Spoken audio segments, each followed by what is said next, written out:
So, Florentina and Alexandra, Larmarche Oviz, has also been involved with the Drawing Center through our Open Sessions program, and you guys showed, I think it was last year, if I remember correctly, and you came to New York, and so I'm happy that both of the talks that I can do at least have some relationship to the institution that I've been running. And I've been thinking a lot about your work. I mean, of course, you know, I had seen your work when we were looking at the Open Sessions to do the jury for that, and then obviously seeing it in the exhibition, and also knowing that you work in many other ways too. I mean, you work with ceramics and sculpture and photography, and a little bit maybe like Hipkiss, your project is also, it's not diaristic, but it also has a kind of sweeping arc and where you bring things from one project to the next to the next. Your life, you know, many things like this. So I made it a quick little PowerPoint, and maybe we could talk about some of the different ways in which you work, and also how your collaboration came about, and why you continue to collaborate as a team. I mean, because, you know, this is always something interesting for me.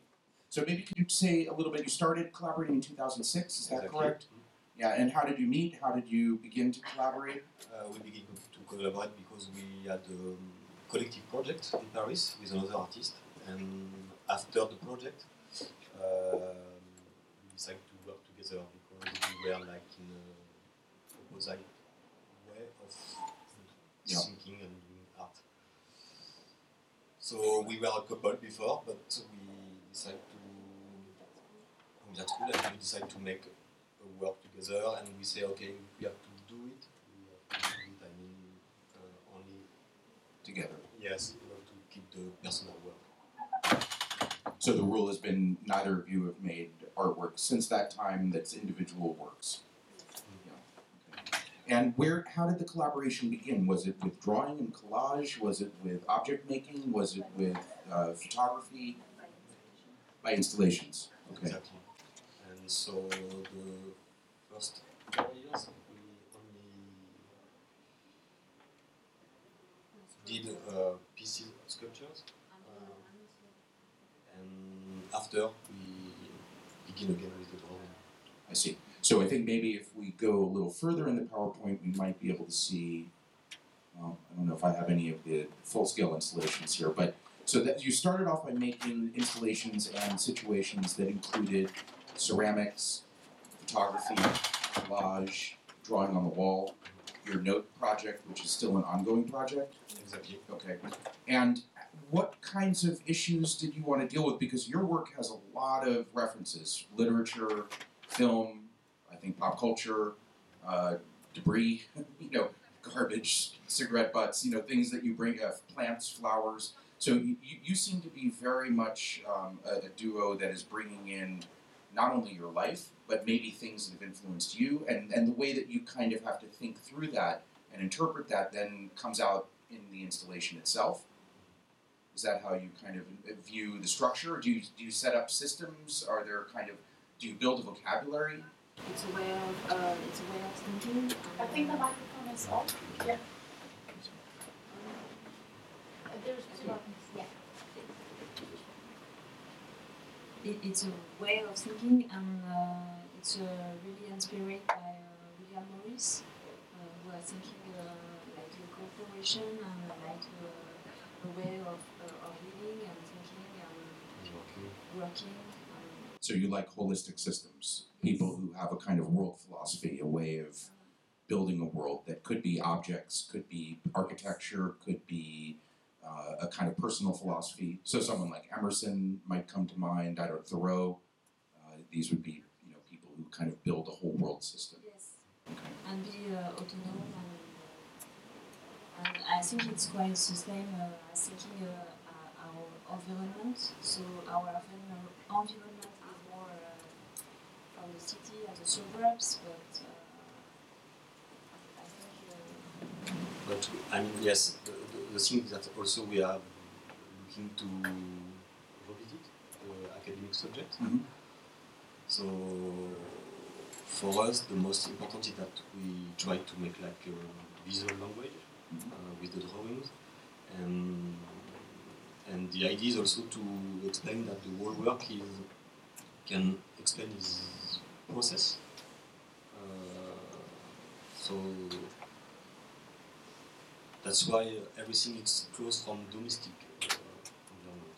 Yeah, you definitely get that sense that a lot of things do come from your domestic environment or the things that you're living around in your immediate vicinity. It's not like you're traveling to India to go get something. No.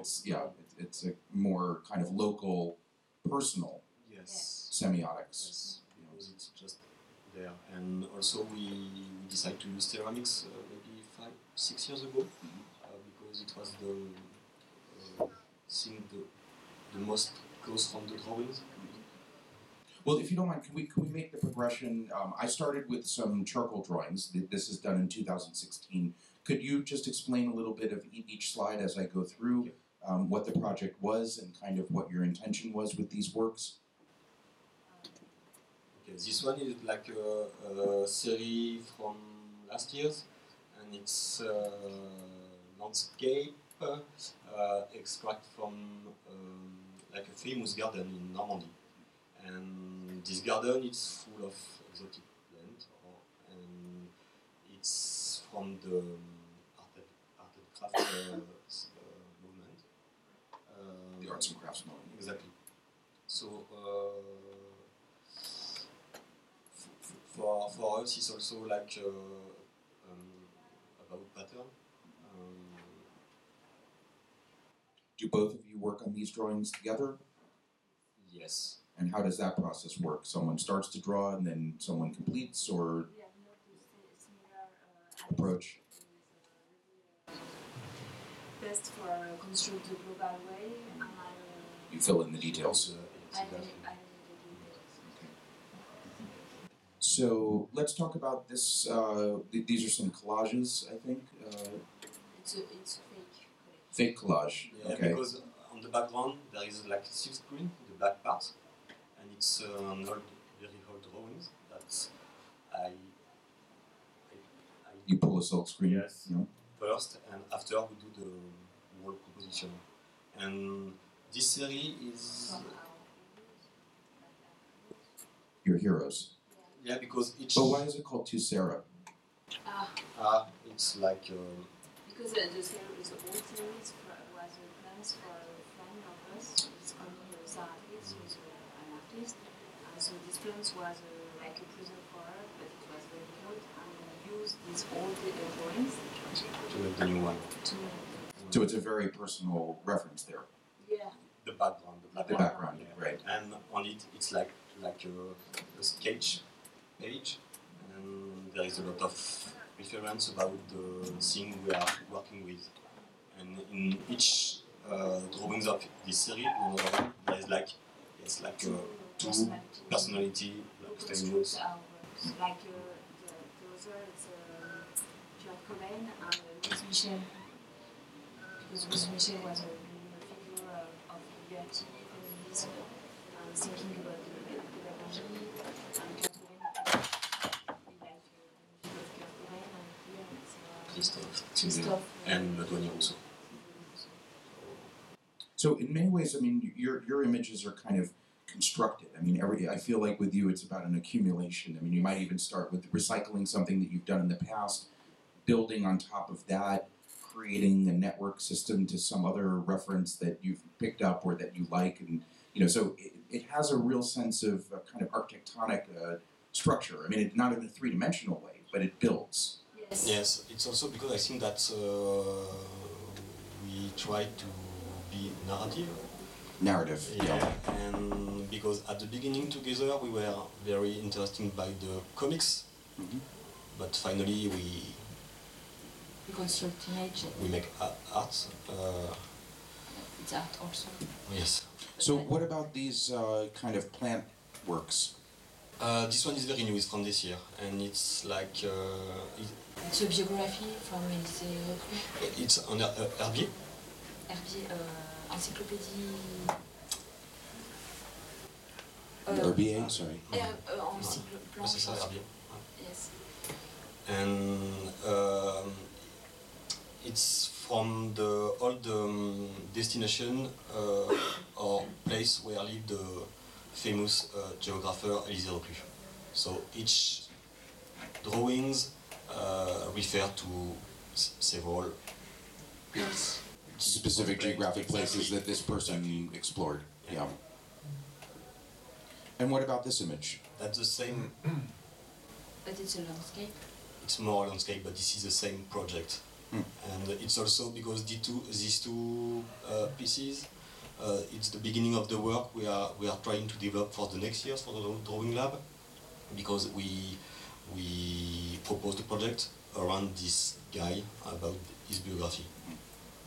I mean, one thing that's interesting is the total disjunction between the two works in terms of style. Yes. You're not concerned. I mean, you'll move in any direction that you need to move in. You're not committed to one way of thinking about style. Yeah, because that's it's because we are two, and it's more like dialectic, and we are also very interested by a lot of graphic design, very different. And it's like for us, the drawings is like a vocabulary. So we love to use typography, the drawings like a typography. So at this moment it was the pattern, and to construct a landscape with a pattern.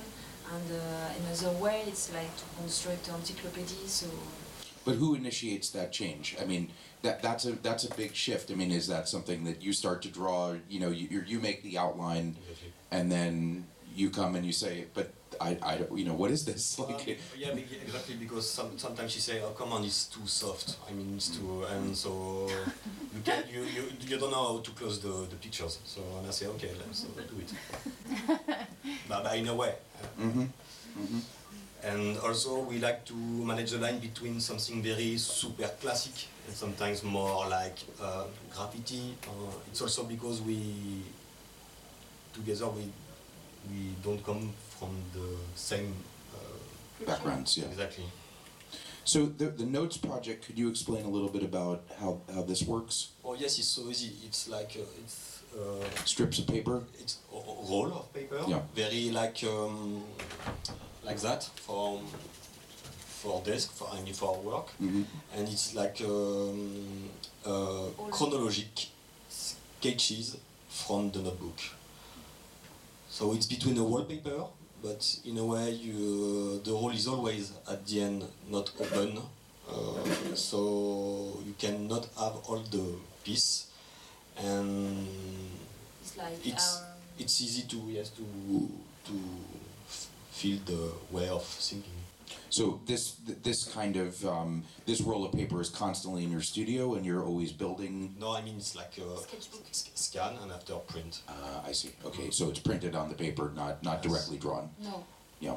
And the thing that we can say, I mean that because for them it was very at the beginning 10 years ago very hard to use the notebook as a work in a way, and we asked to someone to do the composition. I see. Well, it is very hard to show sketchbooks. I mean, I can say that that's one of the issues that the Drawing Center, you can only have one page open. It never really gives you a full sense, and no one ever wants to take a sketchbook apart. I mean, which also is a problem, and you know, kind of artists like to keep them together. So this is a kind of an innovative way of dealing with taking the image in the sketchbook out into the world. Yes. So every year you make a new roll and you print something, or it just happens whenever you're ready to do that? It's happened when we want to show it. I see. When there's an opportunity to show it. Yes. So then we move into some of the ceramic pieces, which bring, I think, your drawings into 3 dimensions. I mean, these are quite interesting. And how did you get involved in working with ceramics? It was for this series. It was an invitation. In Mexico, we went to Rosenoe Suro manufacture, and we learned to do as the people were working at the place. So I was working with The The glaze? In the decorative section. I see, the painting. And you were In the building section. Mm. But this series is very important for us because it's like combine. Combination. Exactly. And also because the black and white drawing on the vase, it's from the notebook also, and it's directly silk screen on it. And the idea of the series was to use the local folkloric or way of doing craft, and also to mix with our travel. yes, and language. So Can I ask a question about gender in the work? I mean, Hipkiss, I mean, we've had a conversation about whether or not the work would be considered male or female. I think that they take an approach that the work is very definitively female. Where do you think your work falls on the gender scale? Have you given that any thought? Maybe more like a cooperative. Transgender, I mean, kind of in between, right, exactly, someone just said, yeah. I mean, the reason why I ask is because, I mean, at a male-female collaboration, I mean, obviously the work pushes and pulls. I mean, you just explained a situation where, like, you're in the building part of the studio and you're in the decorative part, but I don't think that's necessarily the way, you're not working in this way on a regular basis. We play with this because there is a lot of flowers in our work, so before it was the subject for female works. So I think it's continue to be, but in William Morris fabrics they built flowers, but it was a man. So it's funny because I just did an interview with Gada Mir and Reza Farkando, who also make collaborative works together, and obviously Gada draws mostly women, fairly like naked women and very sexual poses, and Reza draws flowers. I mean, and this is how they began to collaborate. But of course, everyone thinks it's the other way around, and there's a lot of confusion. And so when, in some ways, I like the fact that they kind of come to the collaboration with the exact opposite of what we would expect, and they've built a language kind of around taking contrarian positions, in the visual world, in the visual language that they work with. So then you've also done, I mean, this might give a hint at some kind of, maybe this is a one-off piece, but I mean, a structure, 3D things, installation-based work. And you've also drawn directly on walls.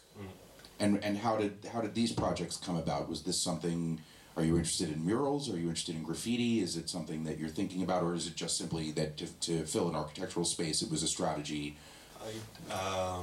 This piece was at the entrance of the show.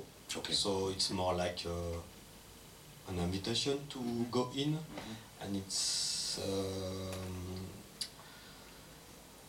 it's come from drawings from Fontaine-Latour. So it's like a new composition or a cocktail of small close-up of painting of Fontaine-Latour.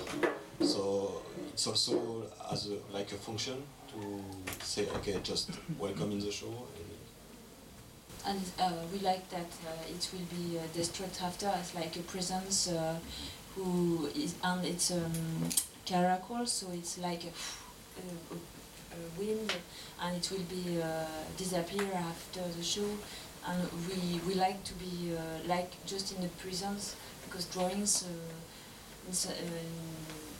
like in China, you just draw on the morning and it will disappear. And I think from the drawing, it's really important to keep this kind of way of thinking sometimes, and to develop all the kind of drawings that we can use. Do you use the computer a lot in your work? Now, yes, a little bit, but for a long time it was like a mess. Because we don't know how to do the scale and to manage the graphic line. I mean, I imagine if you learned how to make vector drawings, I mean, if you could scale up or make EPS files that you could print out and start to make a pastiche, it would be an interesting thing. Yes. And who knows? Because in terms of the way that you could build a whole lexicon and vocabulary of images, old images, and have them ready to go, and they could be made at 10 stories high or the microscopic. Yes. So I can tell you who to talk to if you want to do that. So just the last thing I want to ask is, as you develop the project for the drawing lab, is that going to be an installation-based project or a mostly drawing-based project? I mean, when you're approached to do something like that, how do you approach that?